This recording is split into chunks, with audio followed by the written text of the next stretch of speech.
ئەم کاتتان باش هەڵەبجە ئەو شاری بووەتە ناسنامەی جینۆساید و شەوساندنەوەی میلەتێک زۆر لەوە گەورەترە لە پێشێکی بەرنمەیەکدا وەسف بکرێت لە دوای ڕوخانی ڕژەمی بەعسەوە لە عێراقدا یەکێک لە ئاواتەکانی هەڵەبجەییەکان و کە سوکاری قوربانیانی کیمیابارانی ئەو شارە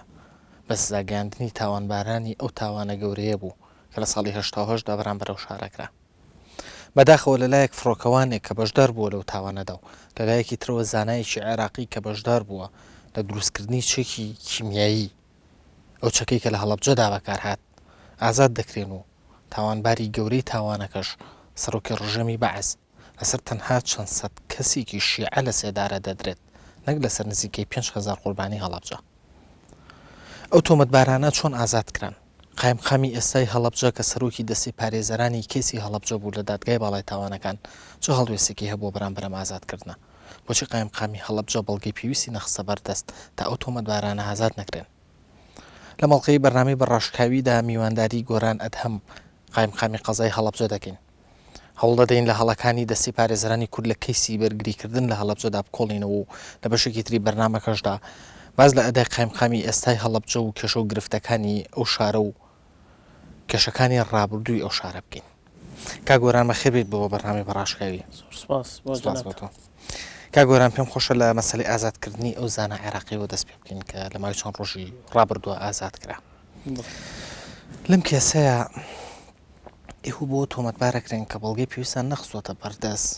تا حاکم بڕیاری ئازادکردنی ئەو زانایە نەدات دیارە من پێشەوەی جوابی ئەو پرسیارە بەم ئەمێ بچمە سەر دادگای باڵای تاوانەکان دادگای باڵای تاوانەکان دیارە دادگایەک بوو فکرەی دروستبوونی پێش ڕوخانی ڕۆژیان بوو هەرو کاتەکە هێزەکانی ئەو پەیمانان پێش ئازادکردنی عێراقیش ئەوە بوو پاش ئازادکردنی عێراق لە لایەن پۆلبەریمەرەوە بڕیارێ دەرچوو بۆ دروستکردنی محکمەیەک بە ناوی المەحکەمە الخاسە کە ئەرکی دادگایکردنی ئەو تاوانبارانەی ڕژێمی پێشوو بوو بەڵام پاشەوە بۆ ئەوەی لە ڕووی شەرعی و قانونیەوە پەرلەمانی عێراقی هەڵبژێرا و لە بڕیاری ژمارەدە لە ساڵی 2005 ئیقراری کرد و تەصدیقی قانونێکیان کرد قانونی محکمەی جینایی عێراقی ژمارەدەی ساڵی 2005 ئەم محکمەیە دیارە ئەرکی دادگایکردنی هەموو ئەو کەسانە بوو یاخود ئەو سەرانەی ڕژێم بوو کە لە سەردەمی ڕژێمی پێشوا لە هەفتەی تەموزی 1960 تا بەرواری 9 2023 تاوانیان بەرامبەر گەلی کورد و بۆ گەرمبەر گەلی عێراق ڕۆ بە شێوەیەکی گشتی و ئەم دادگایە تایبەت بوو بە دادگایکردنی ئەو تاوانبارانە لە چەند کەیسێکی تایبەتمەندا کە ئەوانیش چەند تاوانێکی دیاریکرا و تاوانی جینۆساید کۆمەڵکوژی و تاوانی دژی مرۆڤایەتی و تاوانەکانی جەنگ کە هەرسێکیان تاوانی نێودەوڵەتین و عقوبەکان بەپێی قوانین لە یاسا نێودەوڵەتیەکان یاخود لەو قانونەیە ئەگاتە یادا دیارە ئەم دادگایە ئەوە بوو سەرەتایە بە دادگایی دوجێ دەستی پێ کرد چونکە بە حکمی ئەوەی کام کەیسی زووتر ئەوراقی بگەشتایەتە محکەمە ئەو کەیسە ئەبێنرا و زەڵتێک شەبوو لایەن هەم خەڵکی عێراقەوە کە سەرۆکی ڕژێمی پێشوو بە تایبەتی سەدام حوسێن دادگایی بکرێەوە لە بەرچاوی خەڵک بە سزای خۆی بگات و زەڵتێکی زۆر هەبوو دیارە ئەوە بوو بە کەیسی دجێل دەستی پێکرد و پاش ئەوە چەند کەیسێکی تر بینرا لەوانە کەیسی ئەنفال و کەیسی کوردە بەرزانیەکان و جینۆسایدی بەرزانیەکان و کەیسی کوردە فەیلیەکان و کەیسی جمعەی خوێناوی چەنەها کەیسی تر کە ئەتوانم بڵم تا حدێکی زۆر باش دادگای باڵای تاوانەکان بە حیادی و بێ ئەوەی دەستکاری بڕیارەکانی بکرێەوە بێ ئەوەی زەختی تەواوی لەسەر بێ توانرا دادگایەکە بەباشی بەڕێوە ببرێت ئەوە بوو لەم فترەی دواییە پاش ئەوە دادوەرێک دانرا بە بڕیارێکی توانم بڵم نایاسایی لەلایەن ڕێز وزەرای عێراقەوە بە تەواوەتی بارودۆخی دادگاکە گۆڕا و دابرنی سەرۆکی پێشووی دادگا نازم العبودی تەسیرێکی زۆر خراپی هەبوو و پەلەکردنێک کرا بۆ ئەوەی کەیسەکان بە تەواوەتی یەکلایی بکرێنەوە نازانین لە بەرژەوەندی چێ دیارە بەداخەوە کە ئێمە کۆمەڵی دادوەری کوردی باشمان هەبوو کە کاری باشیان کرد فعلا لە کەیسەکانی هەڵەبجە و لە کەیسەکانی ترا بەڵام بەداخەوە ئێمە تووشی شۆک بووین بە ئازادکردنی ئەو تاوانبارە محمود بیلال فەرج سامڕایی کە لە کەیسی ڕاپەڕینینەوە یەکە ئازاد کرا. من بۆ جوابی جەنابیش من خۆ دەزانی لە 2 ساڵ زیاترە قامی هەڵەبجەم و ئەوەی کە کردومە پاش ئەوە هەمووی وەکو التزامێکی ئەخلاقی بەرامبەر خەڵکی هەڵەبجەوە بەرامبەر نەتەوەکەم و ئەو کارانش کە کردومە متابعی دادگاکەم کردووە وەکو ئەرکێکی ئەخلاقی کردومە نەک وەکو ئەرکێکی وەزیفی و ئەم زانایە ببوورە چەندین ساڵە دەستگیر کراوە هە لە دوای ڕوخانی ڕۆژەمەوە دەستگیر کراوە یعنی ئەو کاتە ئێوە بەس نەبووی کە بەڵگەی تەواو بدەنەوە دەزەوە دادگایە کەم کەسە تاوانبارە لە دروستکردنی ئەو چەکە لە عێراقا و هەڵبژی پێ بۆمباران کراوە. ئەوە من بۆ ئەوەی جەناب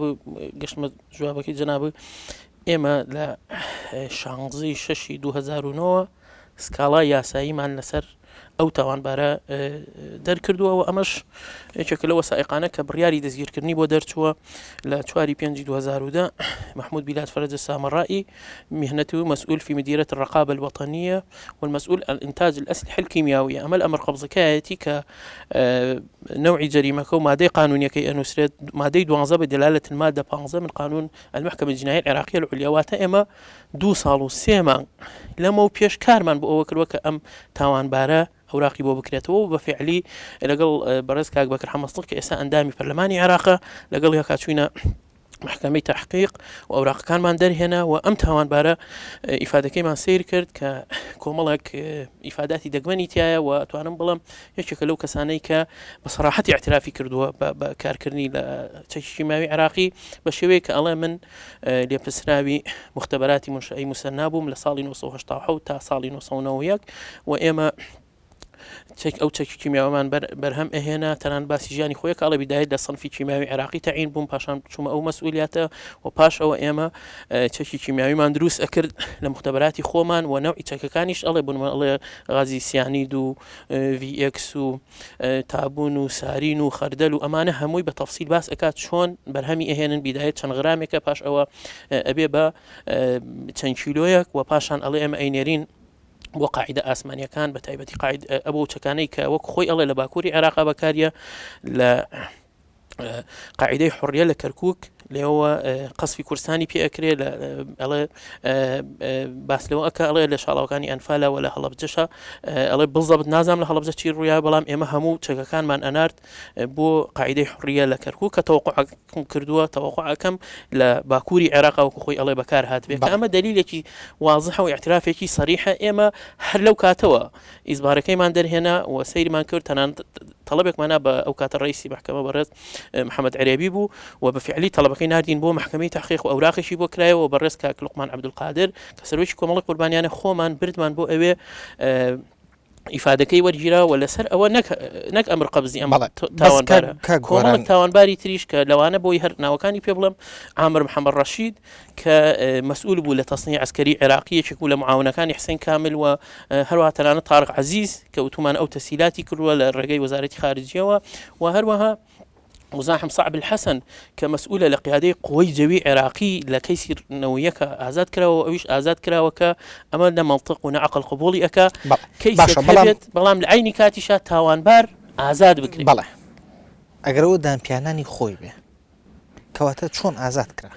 والله من حزكم أو برسالة راستي محكمة جنائية عراقي بكين يعني براسي كيسي من دواي بارزربون لكيسي لكيسي هەڵبجێ 3 ساڵ باشتر نەبوو کە ئێوە بەدوێدا چوون بۆ ئەوە بکەن کە لە ڕێگەی ئەو بەرپرسانەی کوردۆک ئێستا لە بەغان ڕێنێنەوانە ئازاد بکرێن. بەڵێ ئێمە بەڕاستی بە حکومەوەی من قایمقامم و بەڕێز کاک بەکر حەمەزدیقیش ئەندامی پەرلەمانە بەڕاستی ئەسڵ ڕێگەش نادرێ بچین ناو محکەمەکە دوای ئەوە محکەمەکە بۆەوەی جوابەکە بەمەوە بەتەئکید ئەو محکەمەیە هەروە ئاسان نییە هاتوچۆکردنی دیارە ئێمە ناتوانین پارێزەرایەتی بکەین بەڵام جەوهەری مەوزوعەکە ئەمە نییە جەوهەری مەوزوعەکە ئەوەیە ئەم تاوانبارە لە کەیسی ئەنفالە و لە کەیسی هەڵەبجەیە داوا کراوە و ئەوراقی لەسەر بووە و ئەو دادوەرەش کە دادگایی کردووە و ئیفراجی کردووە بەداخەوە کە کووردە زانیوێتی کە ئەمەی هەیە بە دەلیلی چی بە دەلیلی ئەوەی کە خۆی دوای تەواوبوونی دادگاییەکە پاش نزیکەی 6 مانگ لە چواریەکە تەلەفۆنی کرد بۆ وەزارەتی شەیدان و توێتی شتێکی وا هەیە کە فڵان تۆمەتبار ئازاد کراوە و اعترافی هەیە لە هەڵەبجە و ئەنفالەوە دەوری هەیە نفسی دادوەر کە خۆی ئازادی کردووە یاتە لە 6 بڕیاری دەرچوونی ئازادکردنەکەی دراوە بەڵام ئەو هاتووە پاش 6 مانگ پاش ئەوەی کە مەسلەی خانەنشینی و ئەوانەی خۆی تەواو بۆ یەکلایی بۆتەوە هاتووە خەبەری یاوە کە شتێکی وا هەیە کە ئەمە منطق و عەقڵ قبوڵی ناکات چونکە تۆ کە دادوەری کاتە تۆ تاوانە خێتە سەر و دادوەرە کووردە من ناڵم تاوانە بەڵام ئەڵێم ئەیتوانی کاری زۆر باش بکات خۆی دادوەر بووە ئەیتوانی ئەمر قەبزی دەرکات ئەیتوانی بڕیاری ئەتوانی بیهێڵێتەوە هەتا کەیسەکانی تر یەکلایی ئەبنەوە بە تایبەتی پێی وتراوە کە ئەو داواکراوە لە هەڵەبجە و ئەنفار وەکو ئەو پارێزەرانە بەڕێز کاگناسەکانەبی و کاک عەبدوڕەحمان زێباری کە پارێزەر بوون لە کەیسی ڕاپەڕینەوەیەک بە لائیحە تەسلیمیان کردووە کە فڵان کەس تاوانبارە و تۆمەتبارە و ئەوراقی هەیە لە محکەمەی جینایی عێراقی مەفروض نییە ئازاد بکرێت یعنی کاک گۆران ببوورە یەک پرسیاری زۆر بەس لە هەمووی سەیرتر ینی عەجیبتر ئەوەیە کە تا ئێستا لە قەزای عێراقیان نەبووە کە من پێ ئەڵم فەزیحەی قەزای عێراقی ئەم هەموو بڕیارێک کە دەرئەچێت مودەی تەمیزی مانگێک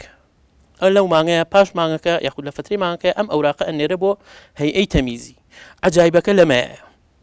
هەیئەی تەمیزی بە نیسبەت 36 تاوانبارەوە لە ماوەی 2 ڕۆژە تەصدیقی ئەو بڕیارەی کردووە ئەمەش بڕیارەکەی محکەمەی تەمیز کە باس بڕیارەکەی تاوانبارانە بەڵێ ئازادکردنی 11 تاوانبار و ئیدانەکردنی 23 تاوانباری تر بەڵام عەجایبەکە لە چیایە عەجایبەکە بێجگەلەوەی کە ئەمانە نۆ عزوو بە 2 ڕۆژ چۆن ئەتوانی ئەم هەموو ئەوراقی بخوێنێتەوە و 36 تۆمەتبار مووقفی قانونیان ببینێ و ئیفادەی سکاڵاکار و ئیفادەی شایەت ببینێ لە ماوەی 2 ڕۆژە لە هەمووشی سەیرتر بەرواری بڕیارەکە 8 2011 یعنی عەجایبەکە لەوایە ئەو ڕۆژەی کە بڕیارەکەی تا دەرچووە کە ئەمە بڕیارەکەی دادگایە لای منە ڕۆژی جومعاکە ئایا هیچ دادگایەک ڕۆژی جومعە هەبووە هەیە یعنی ئەوەیە کاتە دۆسیەکە سیاسیە دۆسیەکە من متأکدم عاملی خارجی تەسیری تێ کردووە و دلیلش لایە و بەڵگەشم لایە ئەتوانیت ڕاشکاوانە ئەو دلیل و بەڵگانەی خۆت باس بکەی لێرە بۆی هەموو خەڵک ئاگادار بێت کە ئەو دەستە سیاسیت چێ لەو دۆسیە بەڵێ دیارە لە بەرواری 4 2011 بڕیارێک لە مەجلیسی وەزەرای عێراقیەوە دەرچووە ڕقم 123 ساڵی 2011 کە مؤرخە لە 4 2011 چی تیان بڕیارە ئەڵێ تەواوکردنی خزمەتی قازی ناظم فەرمانی العبودی و دانانی قازی محسن ڕێسان ئەلگاسط ئەمە کەمە دادوەرەکە کرا بە سەرۆکی دادگای محکەمەی جینایی وەکالەتەن لە ئێحین هەتا انتخابی سەرۆکی تازە سەیرەکە لەوایە لە قانونی محکەمەی جینایە باسی وەکالەت ناکە کە کەسێ بێ بە وەکالەت کۆمەڵک ئوسوڵ و قانونی خۆی هەیە یعنی ئەمە پێشێلکاریەکە لە یاساکەیە بۆچی بۆ ئەوەی ئەم دادوەرە لە فترەیەکی قیاسیە کەیسەکان یەکلایی بکاتەوە و هەرێ مەسلەی هەڵواسراو لە ناو محکەمەی جینایە یەکلایان کاتەوە کە ئەوە لە ئیمکانی کەسان نییە لەبەر ئەوەی بە پێی دەستور ناتوانێت ئینهایی ئەعمالی کۆتایی بە محکەمەکە بێنرێ هەتا کەیس ما بێ لە ناو دادگاکەیە کۆمەڵێکی زۆر کەیس ماوە چی بوو ئەو کەیسانی کە تایبەت بوون بە هەڵەبجە چییە ماوە زۆر بە کوردی بەنسبەت هەڵەبجەوە دیارە ئێمە لە کاتی بەڕۆچوونی دادگایەکە بڕیاری دەستگیرکردنی دەیان کەس لە زابتەکان لە ئەو کەسانەی کە دەستیان هەبووە لە چیمەبارانی هەڵەبجە لە تەیارەکان لە کۆمەڵک خەڵک قەزیەکی مستەقیل بڕیاردرا یەکێک لە بڕیارەکانی دادگا ئەوە بوو کە فەقەرەکانی بڕیارەکە ئەوە بوو کە ئیجراعاتی یاسایی بەرامبەر ئەوانە بکرێ بەڵام بەداخەوە هیچ ئیجراعاتێک نەکرا بەڵێ باش کا گۆران تۆ پارێزەر بوویت لە کەیسی هەڵەبجەیە کە ئەم کەسە ئێوە ئەم ئەدیلانەتان هەبوو لەسەری بۆ لە جەلسەکانی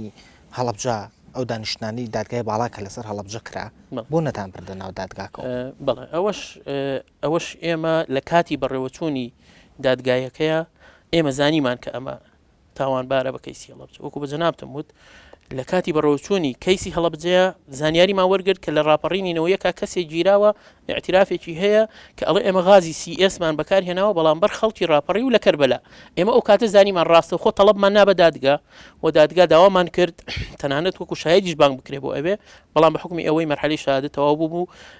فریای ئەوە نەکەوت محکەمە بیهێنێ بەڵام نووسراوی بۆ کردین بۆ محکەمەی تحقیق ئیجراعاتی یاسایی لەگەڵا بکرێت و ئەوە بوو ئەو ئەمر قەبزانە لەلایەن دادگاوە دەرچوو لە 4/5/2000 واتە ئێمە ئیجراعاتی خۆمانمان کرد فایلی هەیە بەڵام هەڵی گەورە لە چیایە هەوڵی کوژندە لەوایە کە کەیس هەیە ئەم ئەوراقە هەیە بەڵام لە عینی کاتیشە ئازاد بکرێ یعنی گوناحەکە و تاوانەکە هەمووی لە ساسە ئەکەوێتە سەر ئەو جیهەتە چونکە هەموو کەس ناتوانێت بچێت ئەو دادگایە و هەموو کەس ناتوانێت پارێزەری هەبێ مەفروزە قانون و محکەمە پارێزەری ئەو زۆر باشە کاگۆران پرسیارێکی زۆر منطقی هەیە لە ساڵی 1970 کیمیابارانی هەڵەبجە ڕوویاوە لە ساڵی 1990ەوە لە مانگی تشتینی دووەم یەکەمی ساڵی 1992ەوە بەعس لە کوردستانە دەسەڵاتی نەماوە ئێوە ڕۆژنە دادگای باڵای تاوانەکان لە ساڵی چەنە لە ساڵی 2050 من خۆم لە 2007 ڕۆژ 2006 چەند ساڵ لە 91ەوە هەتا 2007 چەند ساڵەکە زۆر زۆرەکە ماوەیەکی زۆر زۆرە ئەم ماوەیە کافی نەبوو بووی ئێوە ناوی تەواوی ئەو تاوانبارانی دەستیان هەبوو لە هەڵەبجە کۆ بکەنەوە یعنی ئەمەوێ بڵێم ئایا ئێوە کەم تەرخەم نەبوون لەوەی کە ناوی هەموو تاوانبارەکانتان نەبێت کە لەو جەسەیەک سەر هەمویان بەرنەژوور و دادگای بکرێن ئەوەی کە جەناب ئەیڵێ بە سفەتی شخصی خەڵک ئەتوانێت بچێت هەنێ زانیاری بێنێ کۆمەڵی ڕێکخراوەیە زانیاری هێناوە بەڵام ئەو دادگایەکو بە جەنابتم وت ئێمە لە نەوەیەکەوە تا ساڵی 2023 کەسیش خەوی بەوە نەبینی ئەم تاوانبارانە بێتە بەردەستیان و دادگایان بکە هەرچەنە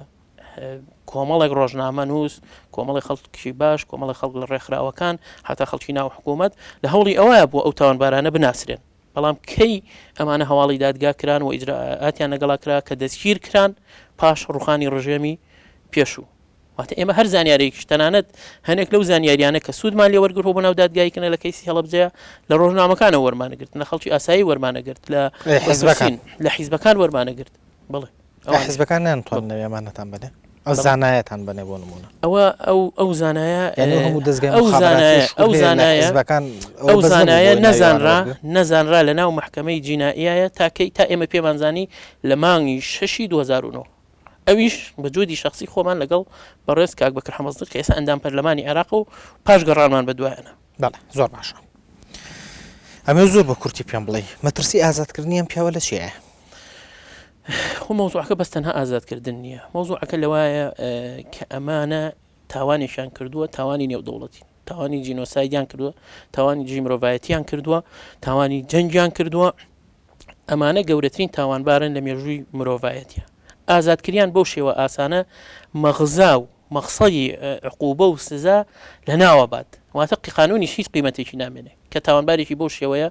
ئازاد بکەی بەڵێ زۆر باشە تەژیعی خەڵکی تریش ئەکات لە سیاسیەکان کە هەمان تاوان سڵ نەکەنەوە هەم نەفسیەمان تاوان بکەنەوە ئێستا کورد بە چ قانونێک مەحمیە هیچ قانونێکی نییە کە پێ مەحمی بێ لەو تاوانانەی کە تەوقع کرێت لە سیاسیەکانی عێراقەوە بەرامبەری بکرێت کە مەفروزە قانونێکی بەردەوام هەبێ پاش دادگای باڵای تاوانەکانیش قانونێکی بەردەوام هەبێ میلەتەکان بپارێزێ لە تاوانی جینۆساید لە تاوانجی مرۆڤایەتی لە تاوانەکانی جەنگ بەڵێ زۆر باشە کاک گۆران جەنابەت پارێزەر بووی لە کەیسی هەڵەبجە لە دادگای باڵای تاوانەکان من زانیاریەکم لایە کە گوایە تۆ ئاگادار بوویت لەوەی کە تاڕق ڕەمەزان ئازاد کراوە بەڵام قسەت نەکردووە مەت ئاشکرا نەکردووە تا دادگا خۆی ئاشکرای کرد بۆ بە هیچ شێوەیەک وانە تاڕق ڕەمەزان هەتا ئەو لەحزەیەی کە بەڕێز دادوەر محەممەد عرێبی لە یەکەم جەلسەی بەڕێوەچوونی کەیسی هەڵەبجە ئێمە نەمانزانی و ئازاد کراوە ئەو دقەیەش کە زانیمان ئازاد کراوە ڕاستەوخۆ طلبێکمان نا بە محکەمە لەگەڵ ئەو بەڕێزە پارێزەرەکان داوامان کرد ئیجراعاتی یاسایی لەگەڵا بکرێ و داوای نووسراومان کرد بۆ پۆلیسی ئەنتەرپۆل کە دادگاکە لە ڕێگەی وەزارەتی ناوخۆ و جیهاتەکانەوە داوای بکە و چیشمان کرد داواشمان کرد کە ئەو وتانەی کە هەیە بە نەزەری اعتیبار وەربگیرەوە بە فعلیش وتەکانی بە نەزەری اعتیبار وەرگیرا بۆ دادگاکە پاشەوە ئێمە چیمان کرد هەوڵمان نا بۆ دۆزینەوەی بەدیلێک بۆ ئەو تاوانبارە هاتین چیمان کرد بەهۆی چەند لایەنێکەوە پاش ئەوەی کۆمەڵک ئێمە ناومان خوێنەوە لە کاتی بەڕۆچین دادگاکەیە کە پاش ئەوەی من خۆم لەگەڵ چەند بەڕێزێکا چون گەڕین ڕۆژنامەکانی ڕژێمی پێشوو پاش مانگی سێ تقریبا مانگ 28 شەشی 1970 سەیری ڕۆژنامەکانمان کرد چونکە عادەتەن هەر فعالیەتی ئاسکەریە کرد ڕۆژنامی لە ناوچوو فترەیەک پاش ئەوە کۆمەڵە نەوتی شجاعیەیە ئێمە چیمان کرد فکری ئەوم بۆ هات کە بچین سەیری ئەو ڕۆژنامانە بکەین کە احتیمال هەیە قۆی جەوی عێراقی تەکریم کرابێ لەسەر ئەو قەسفە ئەوە بوو بزانین ناوی تایە نەک هەر تاوانباریشی تریابێ ئەوە بوو چون گەڕین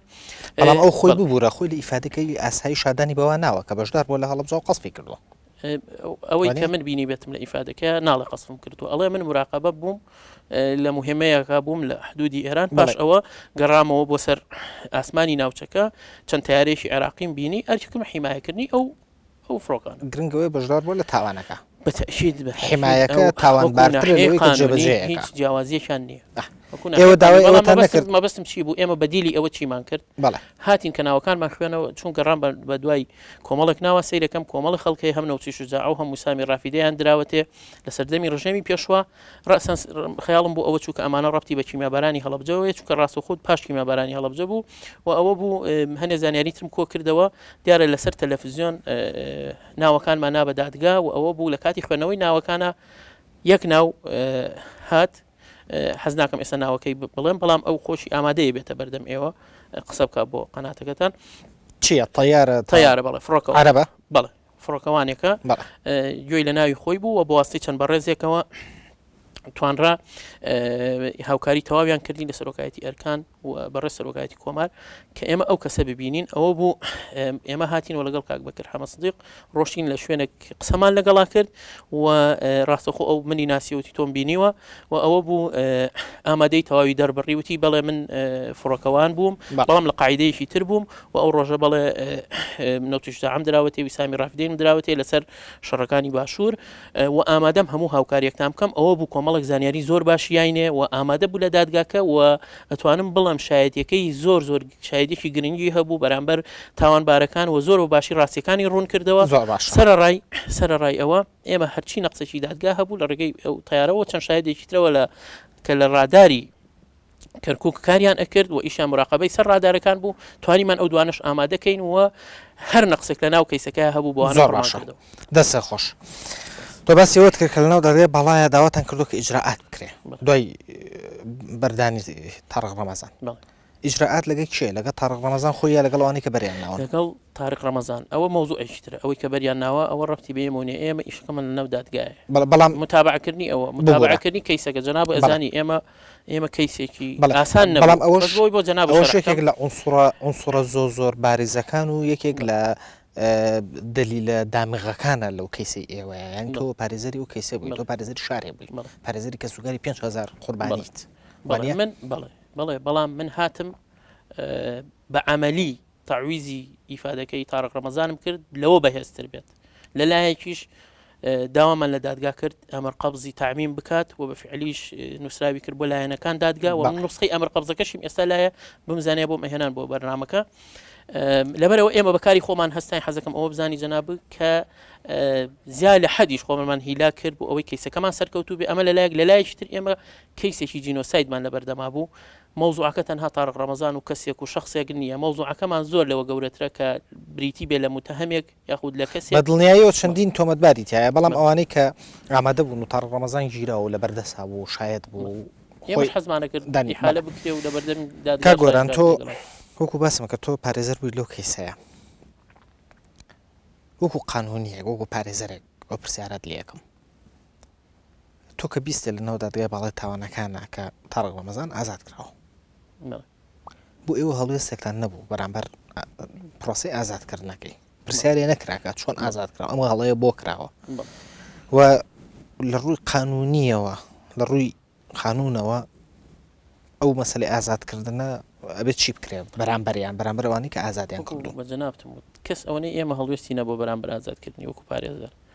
هەر نفسی لەحظات ئیجراعاتمان کرد تەعمیمی ئەمر قەبزەکەیمان کرد داوامان لە مەحکەمە کرد بەڵام لە عینی کاتیشا ئێمە بەڕاستی کەیسەکە زۆر لەوە گەورەتر بوو کە من بچم دوای متهمێ بکەم بەڵام کەیسە ئەسڵیەکەم کە جینۆسایدی کووردە لەبیر بچێت سەرڕای ئەوە من حەزەکەم بۆ جەناب ڕوونکەمەوە من خۆم تەوەقوعەکەم ڕۆشتنی یاخود دەرچوونی تاڕق ڕەمەزان یان فیرارکردنی بە هەر شێوەیەک بێت عنصرێکی ئەجنەبی ئەبێت یا بێت زۆر بەهێزتر بێت لەوەی کە ئەو عنصرانەی ناوخۆ من ئەوە ناتوانم لەوە زیاتر بڵم دووەم شت هەتا ئەم لەحظەیەش حەزەکەم بزانی کە ئێمە وەکو ئیلتیزامێکی ئەخلاقی پەیوەندیمان بە چەند جهتێکەوە کردووە لە ڕێکخراوی نێودەوڵەتی لە خەڵکی دڵسۆز لە ئەوانەی کە پشگیری لە کەیسی کورد ئەکەن بۆ ئەوەی هەر دقەیەک بێ ئێمە بهێنینەوە بەردەم دادگا بەڵام ناتوانم زانیاری لەوە زیاتر لەسەر ئەو کەسانە یاخود ئەو ڕێکخراوانە بم کە حالیان بە دوای ئەو مۆزوعەوە بەڵام ئازادکردنەکەی وە بزانم شتێکی حەشاڵ نەگر بوو زۆر وێنەی بڵاو کرایەوە لەگەڵ ئێمەش وەکو هەر کەسێک خۆی قسەی کرد وەکو هەر کەسێک ئێمە پێمان ناخۆش بۆ ئەوەی کە کراوە دیارە هەڵەیەک بووە کراوە بەڵام سەرڕای ئەوە مۆزوعی هەڵەبجە زۆر لەوە گەورەترە کە ئێمە بچووکی کەینەوە لە تاڕق ڕەمەزان و غەیری تاڕق ڕەمەزان مۆزوعی هەڵەبجە زۆر لەوە گەورەترە بە تەئکید گەورەترە ئەوە کەسمان متفقین لەسەر ئەو شتە بەڵام بە قناعەتی تۆ جۆرێک لە تاوان نییە ئازادکردنەکەشی ئەوە ئەتوانێت محکەمە وەکو قەزا بە تەئکید وەکو قەزا ئەتوانێت ئەوە یەکلایی کاتەوە ئایا کێ تاوانی کردووە ئایا کێ تەقسیری کردووە ئەوە محکەمە یاخود ئەو لیژنانە ئەتوانن ئەو مۆزوع یەکلایی زۆر باشە باواز لەوە بینین کا گۆران قایمقامی پێشووی هەڵەبجە دۆسیەکەی بەچی گەیشت لەکوێیە چی لێ هات بۆ هیچ دەنگێکی نەما ئەمە لە کاتێکایە کە قسە لەسەر ئەوە ئەکرێت کە فشارێکی حیزبی هەیە بۆەوەی کە ئێوە بێدەنگی لەو کێسێ قایمقامی پێشوو بکەن و چەند ساڵێک ژۆوە هیچ دەنگی نەماوە بەڵام حەزەکەم تۆ ئەم پشۆ کورتە جواب بمێتەوە